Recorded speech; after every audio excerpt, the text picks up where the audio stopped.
whole purpose of MS Insight is to really connect people, connect organizations, bring the latest scientific discoveries to the community, which frequently is underserved as well. It's just the science and the folks living with MS don't necessarily always connect up. What MS Insight enables is that dialogue between the researchers, the clinicians, the MS community, and a broader community. And that's why I'm so excited that we have Kamilah today, who is with the Many Faces of MS. Maybe you can just tell us a little bit about your organization and what your goals, purpose, and growth have been since you started it.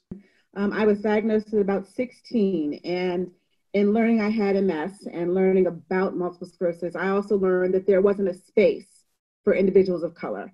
Everybody I saw, everybody I talked to was well-meaning, really lovely Caucasian female who was married, 2.5 kids, and had their life together and was giving me really great advice and really great mentorship. But we couldn't really connect on the level where I was as an African-American woman, still in high school, still moving towards college, still trying to figure all this out. And with regards to the science behind it, nobody could tell me how these medications, these treatments, these studies were affecting people of color. The message that kept coming back to me is like, well, we don't have that many people of color in the studies. And I kept trying to figure out why. So I started a small support group. And the second I started that, all of these people kind of gravitated because they didn't know that there was a space for them to talk about things such as living with MS as a person of color.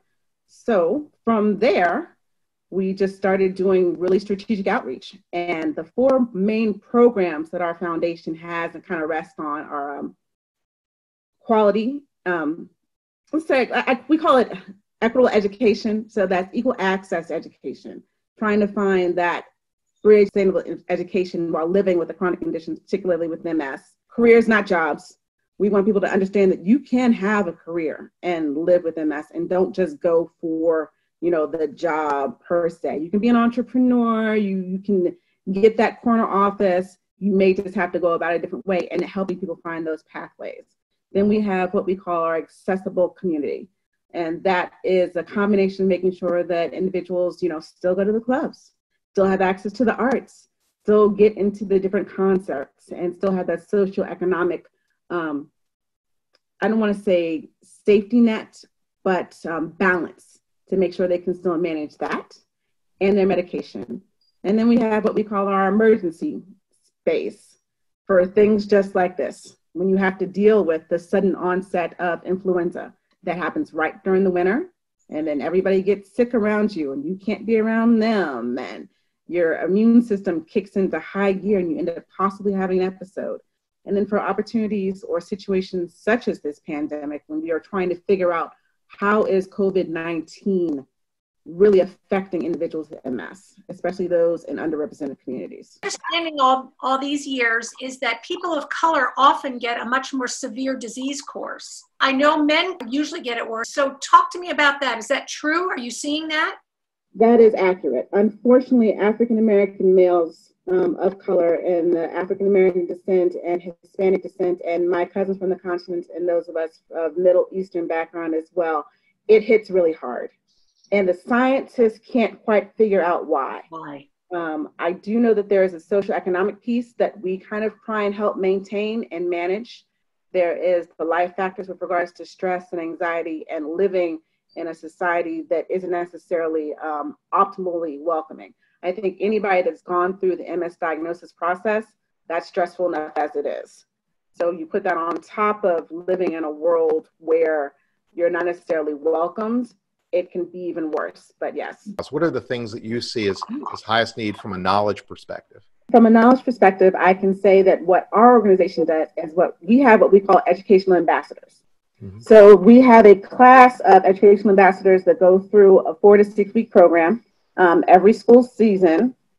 We have a spring and a fall class, and they cumulate, with their graduation, end up being our ambassadors when we have our booths at NBC for Health and Fitness Expo. You met a couple of my ambassadors there. And then in June this month, we would normally be at Pride right now, downtown, with our health booth and our ambassadors down there.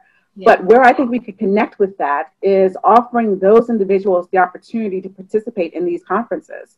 I've had really great success having some of my educational ambassadors participate in conferences with the World Institute on Disability, getting out to various NAACP events, Congressional Black Caucus events and such. But the opportunity to connect with more medical conferences, to have that voice at the table would be amazing. And if you know, because we are very internet based, you know, we kind of built our organization on the internet, and frankly, we did it before COVID, but now with COVID, it's even more important. Are there questions from your constituents or others that you could, you know, because hopefully we'll be able to reach a bigger and bigger audience. Our goal has been to reach out to other MS communities and ask them if we could essentially work with them to distribute content to their audiences too. And that's one of the things that when I first met you, I was really excited about that possibility. But if when you know, with a program like this, are there things that you can think of that are really like the top 5 questions that people have that are really burning questions that people need answers to? Right now is a very tricky situation. Individuals are terrified that if they, get to go back to work, under what safety protocols will they be allowed to go back to work? And then you will have, and I know that some of you have seen these things on the news, where you will have some individuals, some agencies, some industries that are still making it so hard for people to take their health first without losing their job. Which is why often people don't disclose that they have MS. Exactly. Yeah, so they're very scared to do so. Exactly. Yeah. Kamilah, do you think that since all this COVID-19 hit, do you think it might become easier for people to go back to work and not have not have to worry about their health at work? Because I know everybody's worried about their health, period, with COVID-19.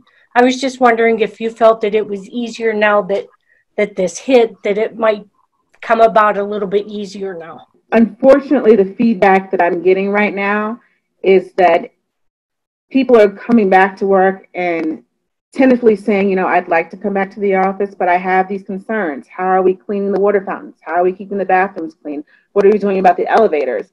And then some even go as far to be as bold as to say, can I still telework? And then they are hit with this mountain of what I personally can feel is really evasive questions and paperwork to prove that they have a disability, or to prove that if they were to contract COVID-19, it would be far worse on them. Not that it's not worse on everybody, than it would be somebody else that is not immunocompromised or immunomodulable. So I wish it would. I truly, truly do. But we still have this conscious community of individuals trying to be micromanagers and don't want to let people want to work. They want to come into the office. They want to do their job. Because I've had individuals come to me and say, well, my supervisor said that the Office of Human Resources said if they don't get a document from a doctor or a medical professional stating in writing, I have MS, you will not be able to telework, even though they came in under Schedule A. Especially since telework is still not new for us, but still apparently is very new for a lot of other agencies and individuals, and they feel like they've lost control over their employees. Obviously, that's very important in terms of everyone's livelihood, and I'm really appreciative of the insight that you share with us with regard to that, because I think a lot of people feel isolated in their problems, and to hear that it is a bigger issue and there are things that they can do to empower their path and their journey to employment is critical.